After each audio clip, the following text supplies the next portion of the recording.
యెహోవా వేల్పులలో నీ వంటి వాడెవడు? పూజ్యుడవు, అద్భుతములు చేయువాడవు, నీ వంటి వాడెవడు? ఆయన గుర్రమును దాని రౌతును ఎర్ర సముద్రంలో పడద్రోసినట్టు మోషేయు ఇశ్రాయేలీయులను యెహోవాను గానం చేసిరి. మోషే ఎర్ర సముద్రం నుండి జనులను సాగజేయగా వారు షూరు అరణ్యంలోనికి వెళ్ళి దానిలో 3 దినములు నడిచిరి. అచ్చట వారికి నీళ్లు దొరకలేదు. అంతలో వారు మారాకు చేరిరి.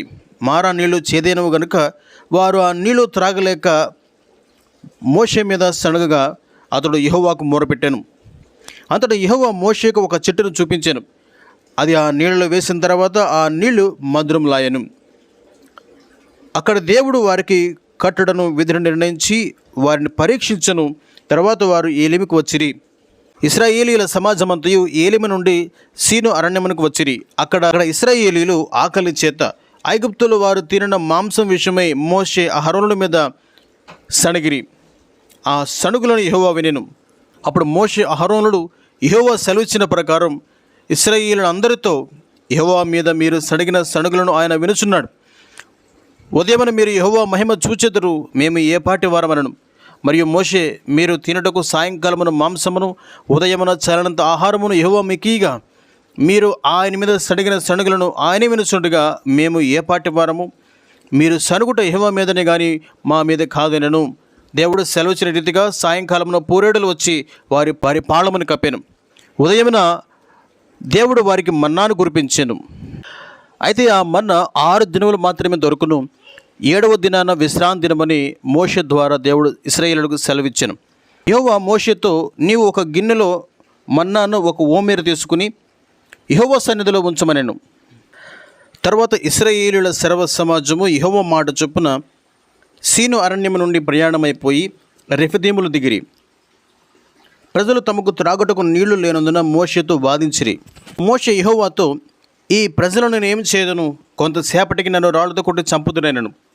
అందుకు యెహోవా మోషేతో, నీవు ఇశ్రాయేలీయుల పెద్దలలో కొందరిని తీసుకుని ప్రజలకు ముందుగా పొమ్ము. నీవు నదిని కొట్టిన కర్రను చేత పట్టుకుని హోరేబులోని బండను కొట్టుము. అప్పుడు ప్రజలు త్రాగుటకు దానిల నుండి నీళ్లు బయలుదేరినని సెలవీయగా మోషే ఇశ్రాయేలీయుల పెద్దల ఎదుట అట్లు చేసెను. తర్వాత అమాలేకీయులు వచ్చి రెఫీదీములో ఇశ్రాయేలుతో యుద్ధము చేయగా మోషే యెహోషువతో, మన కొరకు మనుషులను ఏర్పరిచి అమాలేకీయులతో యుద్ధము చేయము. నేను దేవుని కర్రను చేత పట్టుకుని ఆ కొండ శిఖరమున నిలిచెదనెను. మోషే, అహరోను, హూరను వారు ఆ కొండ శిఖరం ఎక్కిరి. మోషే తన చెయ్యి పైకెత్తినప్పుడు ఇశ్రాయేలులు గెలిచిరి. మోషే తన చెయ్యి దింపినప్పుడు అమాలేకీయులు గెలిచిరి.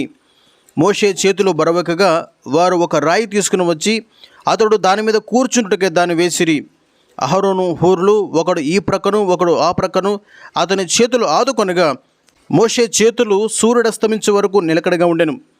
యెహోషువ కత్తివాడి చేత అమాలేకుల రాజును అతని జనులను గెలిచెను.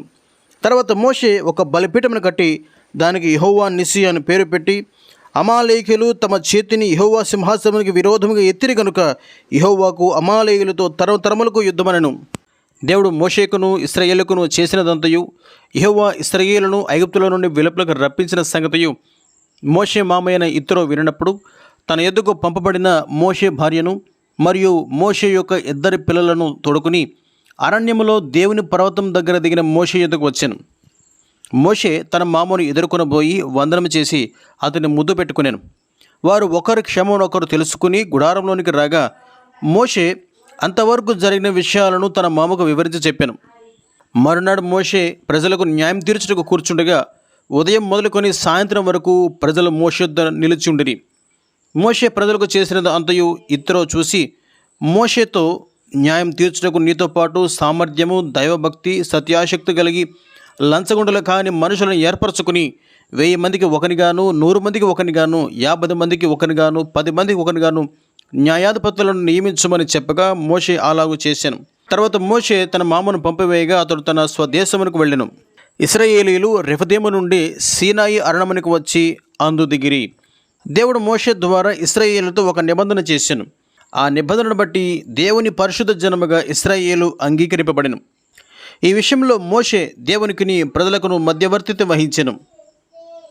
ఇశ్రాయేలును 3 దినములుగా పరిశుద్ధపరచమనగా మోషే ఇశ్రాయేలీయులను దేవుని ఎదుర్కొంటకు సిద్ధపరిచి పాళెము నుండి అవతలకు రప్పింపగా ప్రజలు పర్వతం దిగున నిలిచిరి. యెహోవా అగ్నితో సినాయి పర్వతం మీదకు వచ్చెను. అప్పుడు అదంతయు ధూమమయమై పర్వతమంతయు కంపించెను. మోషే దేవుని యొద్దకు ఎక్కిపోయి మాట్లాడుచుండగా దేవుడు తన కంఠస్వరము చేత మోషేకు ఉత్తరం ఇచ్చెను. దేవుడు ఆజ్ఞలను వివరించి చెప్పాను. అయితే ఇశ్రాయేలీలు ఆ ఉరుముల మెరుపుల ధ్వనియు పర్వత ధూమును చూసి భయపడి దూరంగా నిలిచి మోషేతో ఇట్లనిరి, నీవు మాతో మాట్లాడము, మేము విందము. దేవుడు మాతో మాట్లాడినట్ల మేము చనిపోదామనగా మోషే, భయపడుకుడి, మీరు పాపము చేయకుండానట్లు ఆయన భయము మీకు కలిగినట్లు దేవుడు ఏం చేసినని ప్రజలతో చెప్పాను. అయితే మోషే దేవుడన్న గాఢాంధకారమునకు సమీపించగా యెహోవా తన న్యాయ విధులను మోషేకు తెలియజేశాను.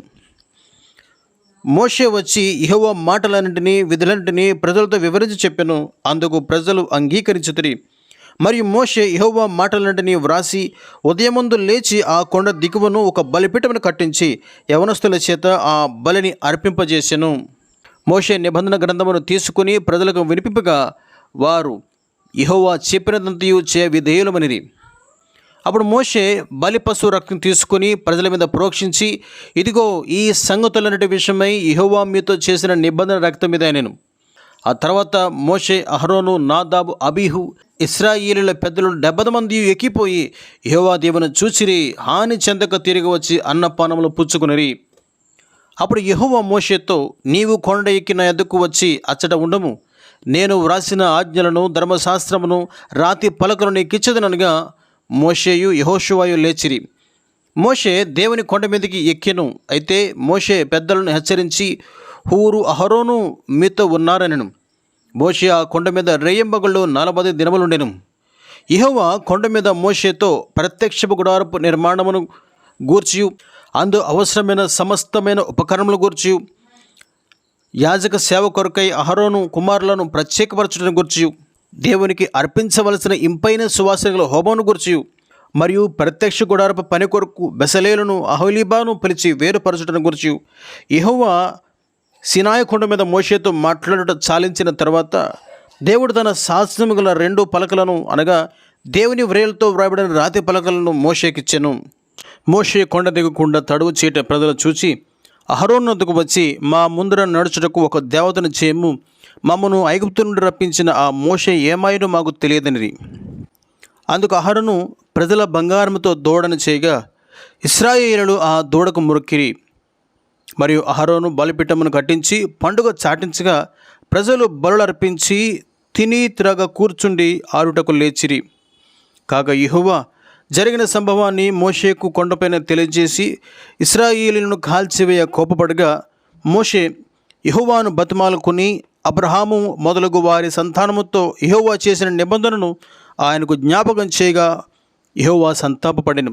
మోషే శాసనములు గల 2 పలకలను పట్టుకుని కొండ దిగి వచ్చి ఆ దూడను వారు నాట్యం మాడుటను చూసి తన చేతుల్లోని ఆ పలకలను పగలగొట్టెను.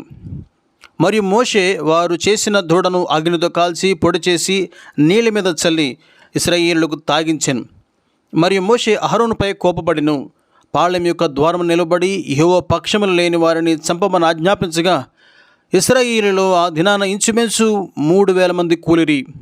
తర్వాత మోషే, ఇశ్రాయేలీయుల పాపం పరిహరింపము, లేదా నా పేరు నీ గ్రంథంలో నుండి తుడిచివేయమని యెహోవాను బతిమాలుకునేను. అందుకు యెహోవా, ఎవడు నా ఎదుట పాపం చేసెనో వాని పేరు నా గ్రంథంలో నుండి తుడిచివేయదును, నీవు ప్రజలను చెప్పిన చోటికి నడిపించమనెను.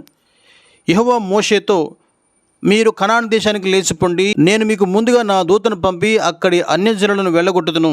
అయితే మీరు లోబడిన ప్రజలు గనుక నేను మీతో రానెను. ఆ దుర్వార్తను విని ప్రజలు దుఃఖించిరి. అంతటా మోషే గుడారమును తీసి పాళెమునకు దూరంగా వేసి దానికి ప్రత్యక్షపు గుడారం అని పేరు పెట్టాను.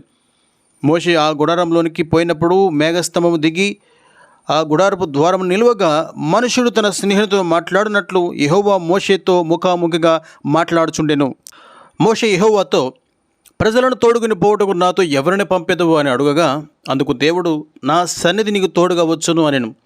అయితే మోషే యెహోవాతో, నీ సన్నిధి రానియడల ఇక్కడి నుండి మమ్మల్ని తోడుకుని పోకుమనెను. మరియు మోషే, దయచేసి నీ మహిమను నాకు చూపమనగా యెహోవా, నా ముఖమును నువ్వు చూడజాలవు, ఏ నరుడను నన్ను చూసి బ్రతకడనెను. అయితే నా మహిమ నిన్ను దాటి వెళ్ళుచుండగా ఆ బండ సందులో నిన్ను ఉంచి నిన్ను దాటి వెళ్ళే వరకు నా చేతితో నేను కప్పెదను. నేను నా చెయ్యిని తీసిన తర్వాత నా వెనుక పార్శ్వమును చూచెదవు గాని నా ముఖము నీకు కనబడదని మోషేతో చెప్పాను. మరియు యెహోవా మోషేకు ఆజ్ఞాపించిన ప్రకారం అతడు మొదటి పలకల వంటి 2 రాతి పలకలను చెక్కి ఉదయం ముందు పెందలకడ లేచి 2 రాతి పలకలను చేతపట్టుకుని సీనాయి కొండ ఎక్కగా మేఘంలో యెహోవా దిగి అక్కడ అతనితో నిలిచి యెహోవా అను నామమును ప్రకటించెను.